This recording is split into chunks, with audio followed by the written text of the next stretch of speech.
Hi all, this is Nagarjuna. మనకి ఇక్కడ group of words ఉన్నాయండి. ఈ వర్డ్స్లో మనం ఒక సిమిలారిటీ గమనించవచ్చు. ప్రతి స్పెల్లింగ్ ప్రతి వర్డ్లో కూడా స్పెల్లింగ్ గమనించవచ్చు. ఎంబీ ఎంబీ ఎంబీ ఎంబీ కనిపిస్తుంది, మధ్యలో కావచ్చు చివరిలో కావచ్చు ఎంబీ కనిపిస్తుంది. ఇలా మనకి ఎంబీ వచ్చిన ప్రతిసారి బి సైలెంట్ లెటర్ అవుతుందండి. దీని ద్వారా మనం యాక్సెంట్ స్కిల్స్ని చాలా బాగా ఇంప్రూవ్ చేసుకోవచ్చు ఇలాంటి టెక్నిక్స్ ఫాలో అవడం ద్వారా. చూద్దామండి. టిహెచ్యుఎంబి తంబ్ అంటారు, అలా అక్కర్లేదు. తమ్ B is a silent letter because టిహెచ్యుఎంబి తమ్, బిఓఎంబి బోమ్, సిఎల్ఐఎంబి క్లైమ్, ఎల్ఏఎంబి ల్యామ్, డియుఎంబి డమ్.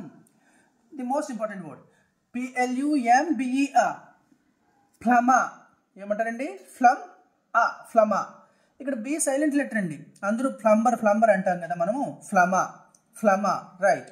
ఎస్యుసిసియుఎంబి సక్కం, డబ్ల్యూఓఎంబి ఊమ్, ఎన్యుఎంబి నమ్, టిఓఎంబి టూమ్, ఎల్ఐఎంబి లిమ్, సిఆర్యుఎంబి క్రమ్.